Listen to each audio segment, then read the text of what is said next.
Ladies and gentlemen, imagine this for a moment. If today was the very last day of your life, how would you live it? Would you still complain about little things? Would you still hold grudges? Or would you embrace love, gratitude, and kindness with all your heart? Life is short, and the tragedy is not that it ends so soon, but that so many of us wait too long to truly start living. When we talk about valuing time over possessions, it may sound like just another wise saying, but in reality, it is the essence of life itself. Time is the most precious currency we own. Unlike money, property, or material wealth, time is something we cannot store, we cannot earn back, and we cannot bargain for more of. Every moment that slips through our fingers is gone forever. Imagine someone gifting you $1 million, but telling you that you will not wake up tomorrow to see the sun rise. Would you still consider that gift valuable? Of course not, because what good is money without time? What good are possessions without the opportunity to live and experience them? Yet so often, we live in reverse. We chase wealth as if it will give us more life, while we neglect the ticking clock that is silently reminding us of life's fragility. When we begin to understand the real worth of time, our priorities shift dramatically. We stop wasting endless hours scrolling through trivial distractions, gossiping about others, or holding on to meaningless arguments. Instead, we begin to cherish conversations with our loved ones, moments of silence with ourselves, and opportunities to contribute to the lives of others. Think about it. When people are on their deathbeds, they rarely regret not buying a bigger car or a more luxurious house. Their regrets are about the time they didn't spend with family, the moments they lost because they were too busy chasing shadows instead of embracing what truly mattered. Time is not something to be managed, it is something to be honored. If we can learn to honor time, we will naturally live a life of deeper meaning. The challenge is that we live as if time is infinite, as if tomorrow is promised. We plan for 10 years ahead but neglect the gift of today. We postpone love, we delay kindness, we procrastinate joy, waiting for the perfect moment. But perfection never comes, and often neither does tomorrow. To value time is to recognize that each day is a priceless treasure placed in our hands. And when we begin to live with this awareness, our choices change. We speak more gently, we listen more intently, we forgive more quickly, we love more freely, because we realize that every moment we spend in anger, in ego, or in regret is a moment stolen from the richness of life itself. Valuing time over possessions is not about rejecting wealth or success, it is about placing them in their rightful position. It is about understanding that possessions can be replaced, money can be regained, but time once lost is gone forever. So let us not waste our hours collecting things that will rust and fade, but let us invest our time in relationships, in service, in growth, and in love. For in the end, life is not about how many things we had, but how much time we truly lived, and how we use that time to touch the lives of others. Holding grudges is like carrying around a heavy stone in your heart, expecting it to harm the other person. But in reality, it only exhausts you. Life is too short to waste in bitterness, yet many of us spend our days replaying past hurts, feeding anger, and clinging to resentment. The truth is, those who have hurt us may not even remember the incident, or perhaps they have already moved on. But when we keep revisiting the wound, we keep it alive. It festers, it grows, and it steals our peace. Imagine drinking poison every day, hoping that the person who hurt you will suffer. Such is the nature of a grudge. It is self-inflicted suffering, unnecessary and destructive. When we realize the brevity of life, grudges lose their grip on us. Think about this. If you knew that today was your last day, would you still want to carry the burden of anger? Would you want your last moments to be filled with bitterness? Or would you prefer peace, love, and reconciliation? Life is too short to allow anger to eat away at your joy. Every day spent in resentment is a day stolen from your own happiness. Forgiveness, therefore, is not a gift you give to others. It is a gift you give to yourself. It does not mean that what happened was right, nor does it mean you need to invite those who wronged you back into your life. It simply means you are choosing peace over poison, freedom over chains. Letting go of grudges allows you to breathe again. It clears your heart and opens space for compassion, gratitude, and love. When you hold on to pain, your mind replays it again and again, but when you release it, you make room for healing. People who live long, healthy, and joyful lives are often those who forgive quickly, not because others deserve it, but because they refuse to let their own soul remain trapped in the past. Grudges bind you to yesterday, while forgiveness liberates you to embrace today. In every relationship, whether family, friends, or colleagues, there will be misunderstandings and mistakes. But ask yourself, is it worth losing years of peace over one moment of anger? Is it worth poisoning your own heart just to keep score? If you learn to let go quickly, you will discover that your relationships become lighter, your heart becomes softer, and your life becomes more joyful. Because the truth is, when we are at the end of our journey, we will not remember the petty arguments, but we will remember the love, the laughter, and the bonds we nurtured. Life is too short to stay angry. People are too valuable to lose over ego, and your peace of mind is too precious to hand over to resentment. So let go quickly, forgive often, and live freely. For when we release grudges, we are not just healing the past, we are protecting the present and opening the door to a brighter, lighter future. Keenness is one of those simple virtues that carries extraordinary power, yet so often it is overlooked.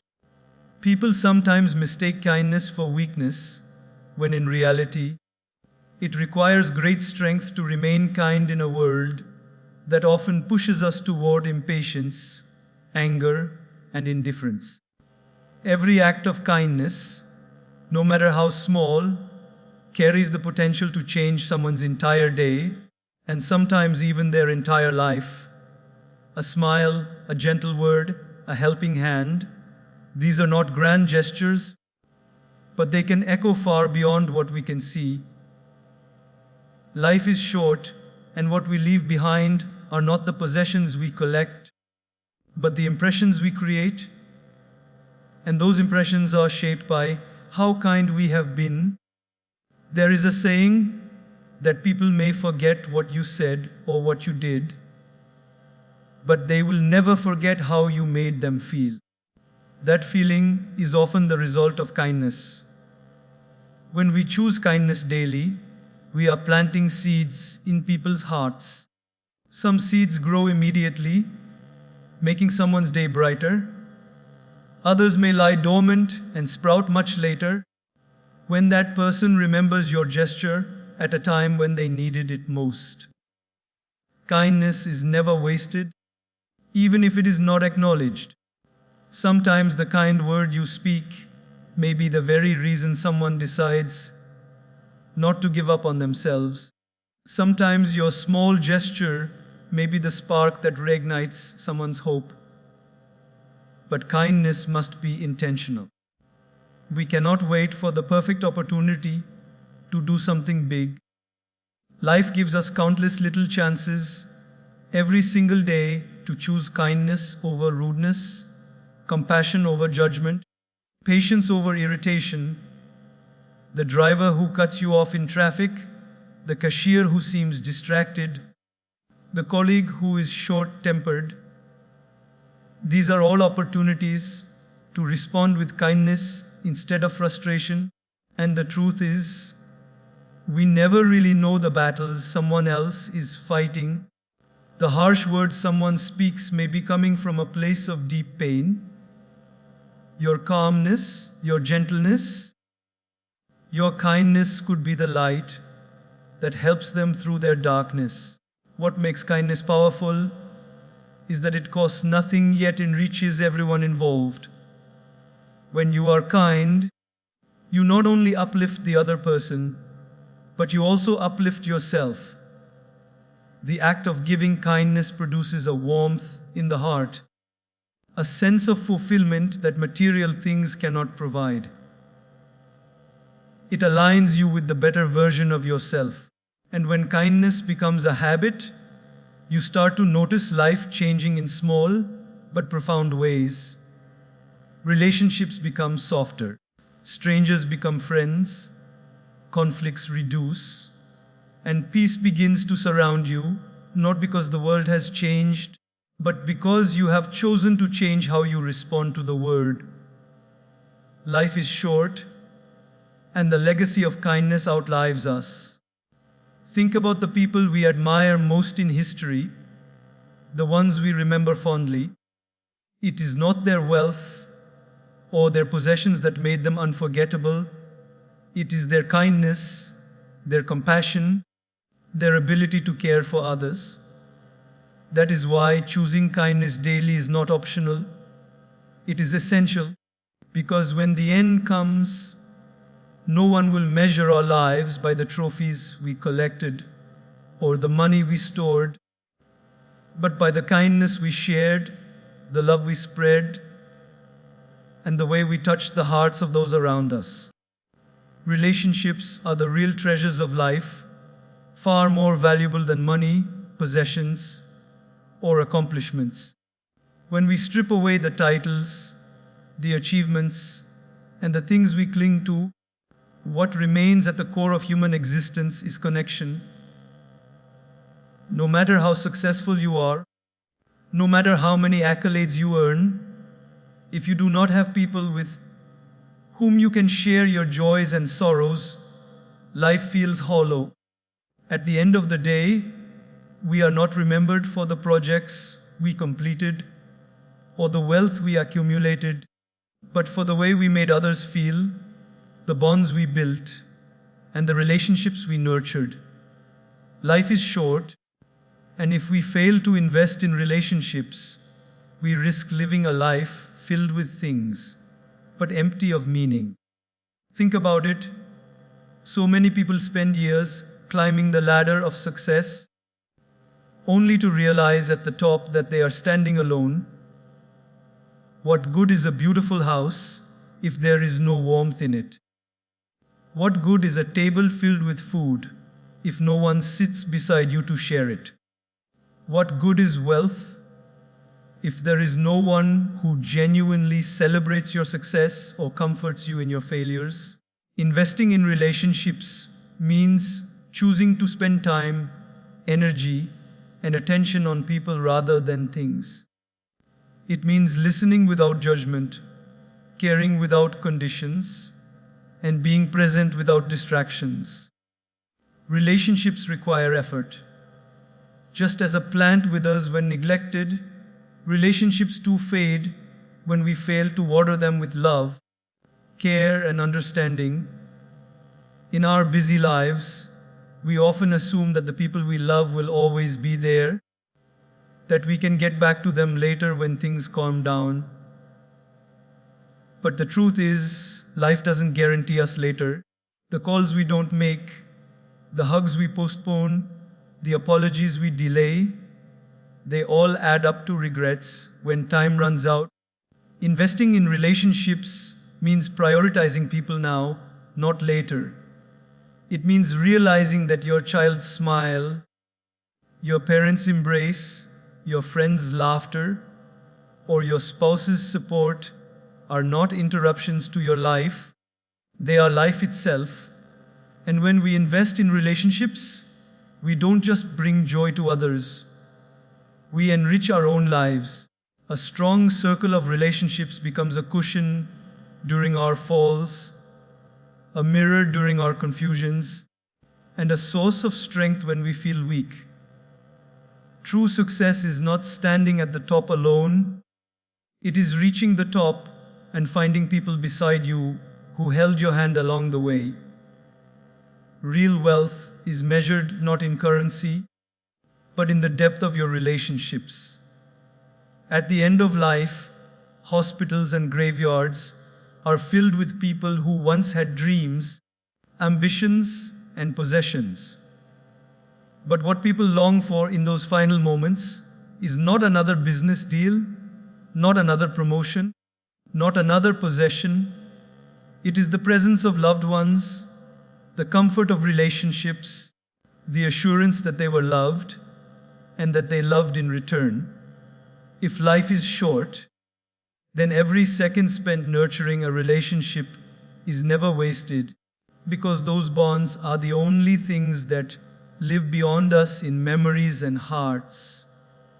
So do not wait to invest in relationships.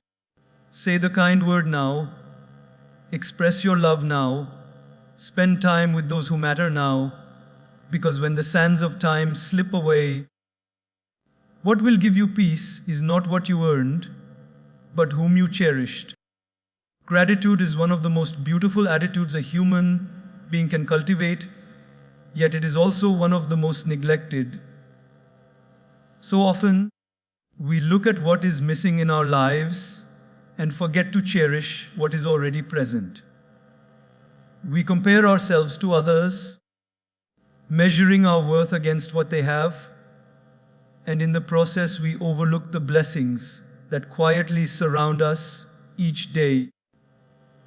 But life is short, and to spend it focusing on what we lack is to waste the richness of what we already hold.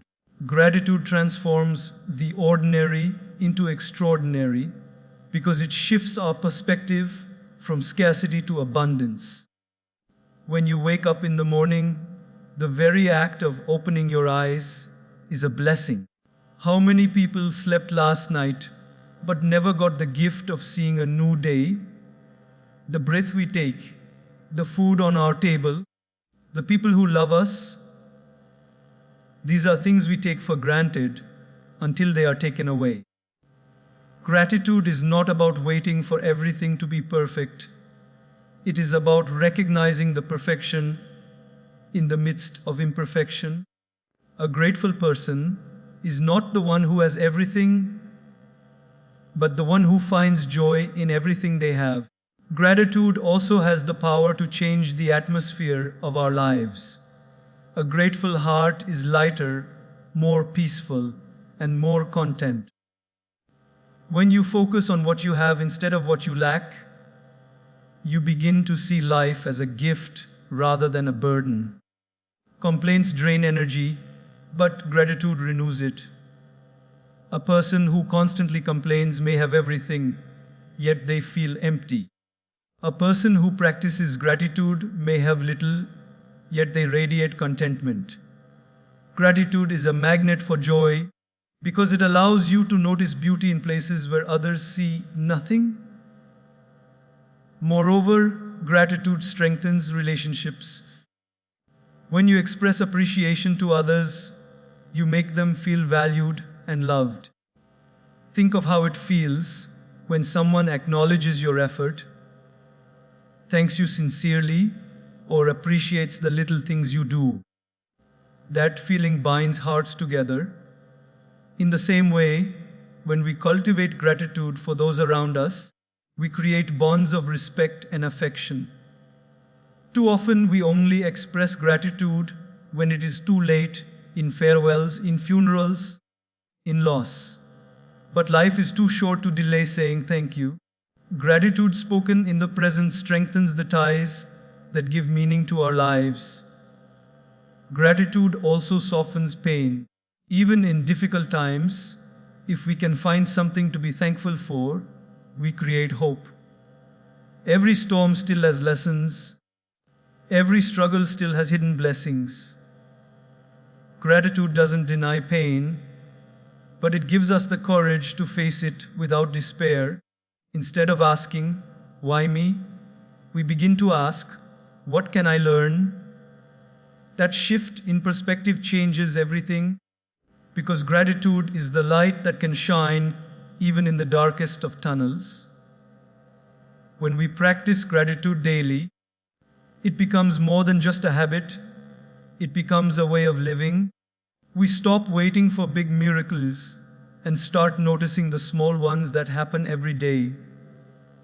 The sound of laughter, the warmth of sunlight, the kindness of a friend, the presence of family, the chance to grow, all these are miracles dressed in simplicity.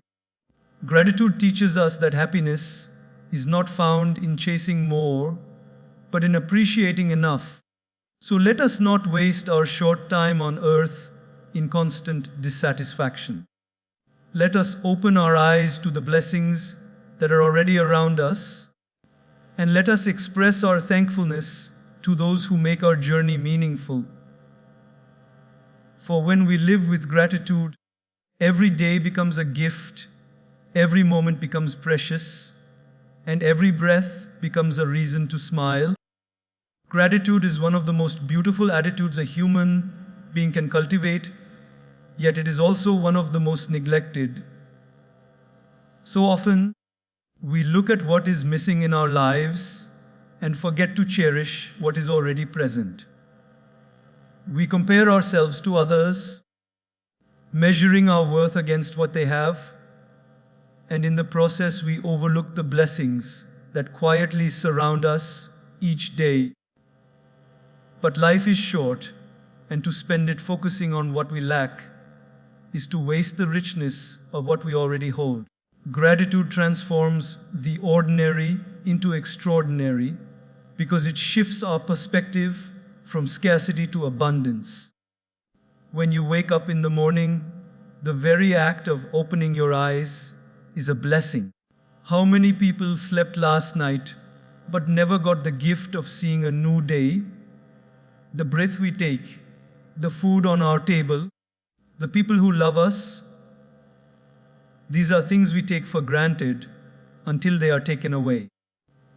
Gratitude is not about waiting for everything to be perfect. It is about recognizing the perfection in the midst of imperfection. A grateful person is not the one who has everything, but the one who finds joy in everything they have. Gratitude also has the power to change the atmosphere of our lives. A grateful heart is lighter, more peaceful, and more content. When you focus on what you have instead of what you lack, you begin to see life as a gift rather than a burden. Complaints drain energy, but gratitude renews it.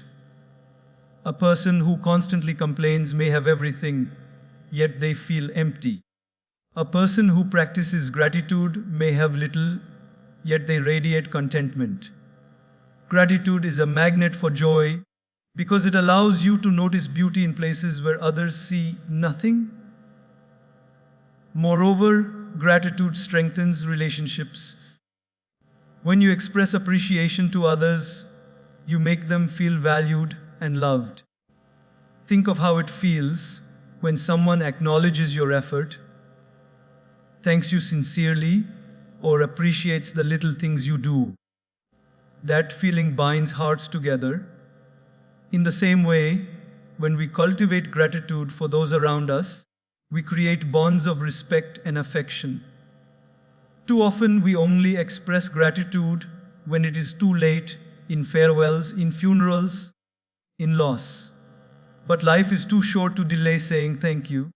Gratitude spoken in the present strengthens the ties that give meaning to our lives. Gratitude also softens pain. Even in difficult times, if we can find something to be thankful for, we create hope. Every storm still has lessons. Every struggle still has hidden blessings.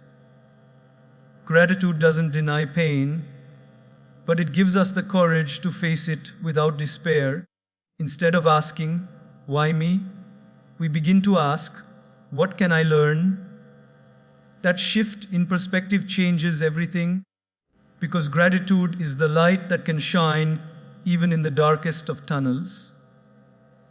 When we practice gratitude daily, it becomes more than just a habit, it becomes a way of living.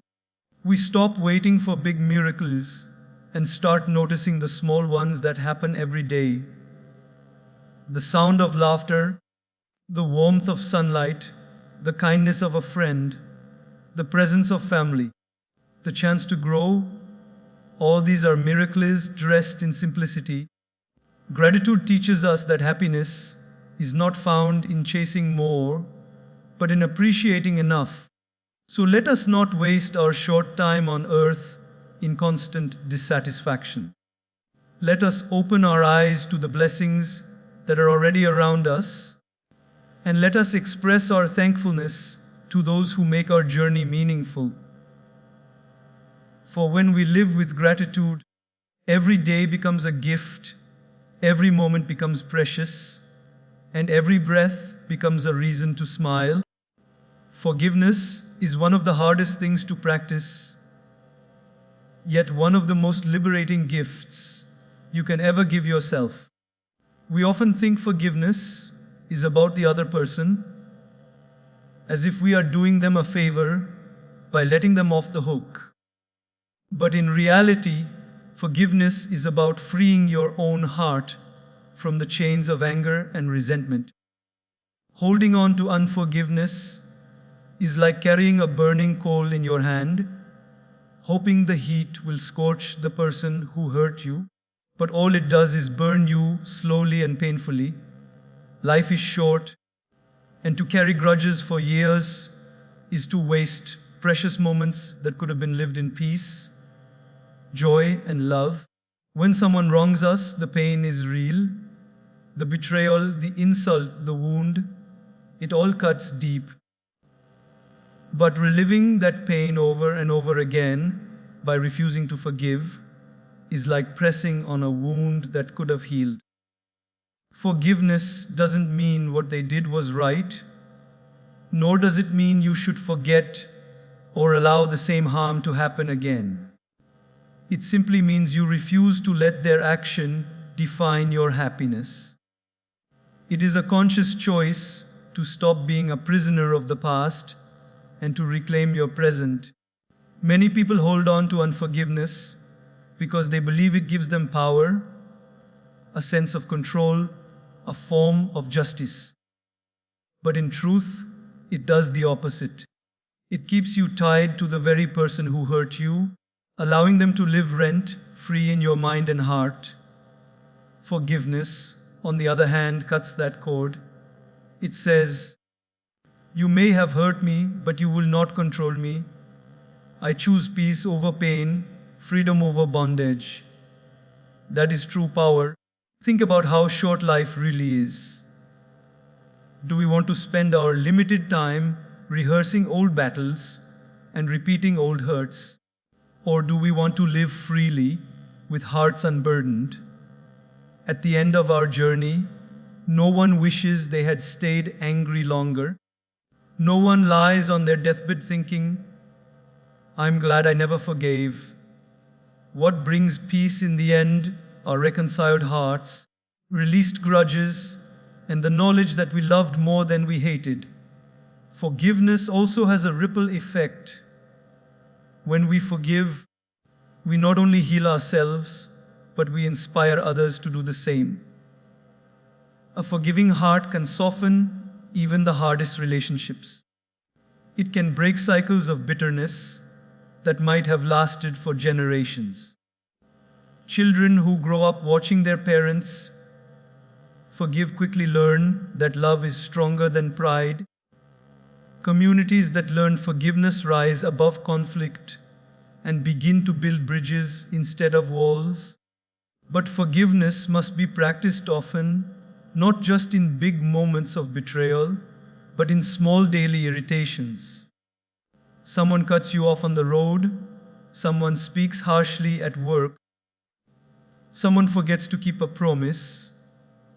These are small opportunities to forgive immediately instead of carrying anger in your heart. Practicing forgiveness in small things prepares us for the bigger challenges of life, where deeper wounds may test our hearts. To forgive often is to live lightly. It is to stop dragging yesterday's baggage into today. It is to protect your peace and to choose love over ego again and again. Life is far too short to waste in bitterness. So forgive not once, but as often as needed. Forgive quickly, forgive deeply, forgive freely, not for them, but for yourself.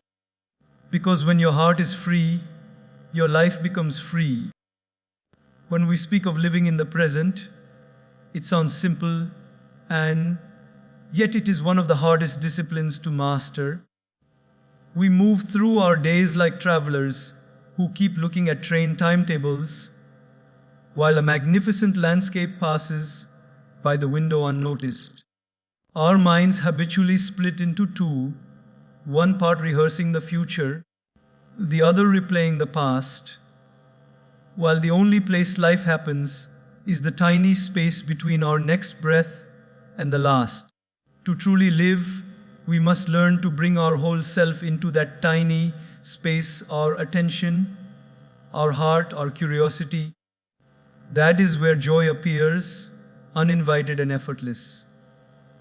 We miss so much because we think life is waiting for the perfect moment. We wait for the house to be finished, the promotion to arrive, the celebration to begin. We tell ourselves, I will relax when the chaos stops, or I will be happy when I have more. Meanwhile, small, golden moments slip away, shared laughter at the kitchen table, the light through a child's hair, the comfort of a friend's hand. Life is short, and the tragedy is that we often fail to taste it in real time. The remedy is never dramatic, it is simply turning toward what is happening now and refusing to let it pass as background noise. Living in the present is not about abandoning plans or denying the future. It is about changing the way we hold our plans, lightly, with intention, not with anxiety. It means preparing for tomorrow without sacrificing today. It means practicing presence in ordinary things. When you eat, notice the flavors. When you walk, feel your feet on the ground. When someone speaks to you, listen as if their words matter more than your next sentence. These small practices strengthen our attention muscle. Over time, they transform minutes into memories and routine into wonder. There is a freedom that comes with presence. A worry loses its grip when we acknowledge that most of our fear lives either in what has already gone or in what may never come. The future can be planned, but it cannot be lived until it becomes now. Regret can teach, but it cannot be worn like armor. When we learn to return to the present, anxiety softens and courage grows. We find that difficult conversations become more humane, that work done with full attention is better work, and that relationships deepen when we show up, really show up, for one another. Being present is also a practice of gratitude. When we slow down and notice the small gifts of ordinary days, gratitude flows naturally. A single breath can become a prayer, a simple cup of tea a sacrament. Presence widens our aperture so we can see what we previously missed. The kindness of strangers, the resilience in a friend's smile, the miracle of being alive in a world that rarely repeats the same moment twice. Gratitude and presence are companions, each encourages the other, and presence is not just an inward habit, it is the way we serve those around us. When a person feels truly heard, they feel seen. When we answer a call without glancing at the screen, when we close the laptop and meet our family's eyes, we are offering a gift far more valuable than any object. Presence repairs what greed and business break. It heals loneliness simply by giving attention. If life is short, then the most meaningful investment we can make is the one in the people who share it with us. A listening ear, an attentive heart, a hand held steady. So how do we begin? Not by grand resolutions, but by small, fierce choices. Breathe before you respond. Put your phone in another room during dinner. Pause to notice a color or a sound. Say the words that matter now. These are not heroic acts. They are tiny rebellions against a distracted age. Practice them daily and watch how your world slowly becomes more intimate and vivid.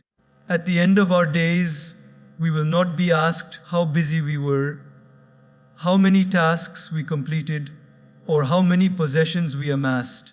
We will be asked, quietly and tenderly, how we loved and how we noticed. Living in the present is the simple answer to that question. Because life is short, let us not drift through it. Let us be awake for the little things, for they are the ones that, stitched together, become a life well lived. A smile is a small thing with astonishing power. It costs nothing, takes a fraction of a second, and yet it opens doors that words often cannot. When you choose to smile more, you are making a decision to brighten your own interior weather and to gently influence the climate around you. Smiling is not fake cheerfulness. It is a deliberate tiny rebellion against the slow drain of cynicism and a practice that trains your heart to notice beauty. Life is short, and when we allow our faces to carry the weight of the world, tight, tense, constantly fault-finding, we miss the simple miracles that are sprinkled through ordinary days. A smile softens you, makes you more approachable, and invites connection. It tells the world, I am present. I see you.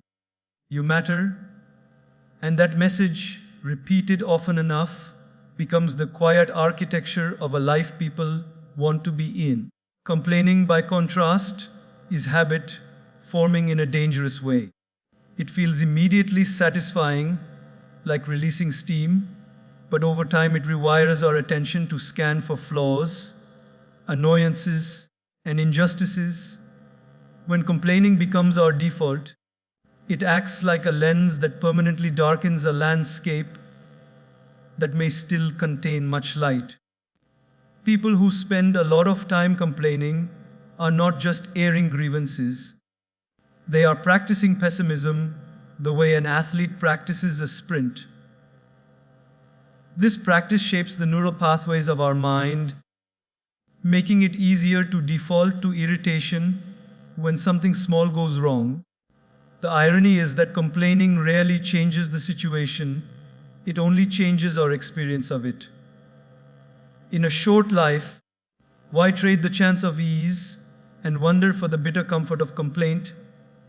There is also a social cost. Complaining repels, while genuine warmth attracts. A workplace where voices rise in a chorus of complaint becomes heavy, stagnant, and less creative. Families where small grievances are rehearsed become brittle and defensive. A leader who complains often loses moral authority. A friend who perpetually points out the negative becomes someone others avoid. On the other hand, someone who chooses to smile, who notices the good and points it out, becomes a magnet for collaboration and trust. Smiling does not mean ignoring problems. It means refusing to let problems thematize your entire life. It means carrying concern with tenderness instead of armor. Practically, choosing to smile more and complain less is a discipline of attention. It begins with tiny experiments. When you feel the urge to voice a complaint, pause for a breath. Ask yourself whether the complaint will heal the situation, harm it, or merely express frustration. If it is the latter, let it go and instead name something small you appreciate in that moment. Replace "this always happens" with "what I notice that I appreciate is," or "how can I make this better?" Reframing does not mean being Pollyannish, it means being intentional. Over time, these small choices rewire your habit loops. Instead of automatic irritation, you develop the capacity to respond with curiosity and grace. Smiling more also has benefits beyond mood. It changes physiology, relaxing tension in the face and jaw, lowering stress hormones, and encouraging a friendlier posture. The act of smiling releases tiny biochemical nudges that lift your own spirits. When you smile at another person, their brain registers safety and reciprocity, which can lead to warmer exchanges. The contagion of a smile is not mystical, it is neurological. Babies smile before they can speak, and their smile is a universal language of trust. As adults, we sometimes unlearn this instinct, but we can retrain it by practicing small gestures of warmth, greeting the barista with eye contact, offering a genuine compliment to a colleague, or simply holding a door with a smile. These small gestures accumulate into a culture of care. Complaining less does not mean swallowing truth or becoming passive about injustice. There is a righteous place for protest, for naming wrongs, and for seeking change. But that is different from a running commentary of petty grievances and surface level dissatisfaction that becomes the soundtrack of one's life. Use your voice where it matters, where action can be taken, where relationships can be healed, where systems can be improved. For the rest, choose the economy of silence or the generosity of a smile. This is not avoidance, it is stewardship of your emotional energy. You have only so many hours and so much patience. Spend them on things that advance goodness, not on rehearsing annoyance. There is a deeper spiritual and relational wisdom here too. A life lived with a soft face and an open heart mirrors the reality that we are passing through. When you smile in the face of small setbacks, you are acknowledging that your horizons are larger than the present irritation. You are making an implicit claim that your days are to be invested in relationship and joy, not in scoring points of grievance. This stance repairs relationships quickly. People are more willing to apologize, to confide, and to reconcile when met by someone who is gentle rather than punitive. Your smile becomes an invitation to repair rather than to escalate. If you want practical ways to begin today, start with micro routines when you wake. Practice a 2-minute gratitude smile. List 3 small things and smile as you name them. During conversations, breathe before you respond. A smile softens your tone and makes listening deeper. Use a no complaint hour once a day and notice what you discover about your own inner commentary.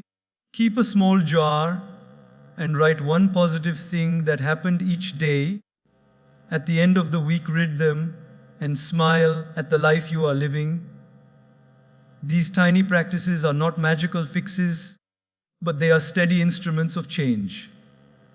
They train your heart the same way physical exercise trains your body. In the end, smiling more and complaining less is an ethic of generosity toward yourself, to others, and to the shared world you inhabit. It asks less of the cosmos and more of your posture toward it. It will not fix everything, but it will transform how you travel through what cannot be fixed. Remember that life is short. Do not spend it sharpening criticisms and rehearsing grievances.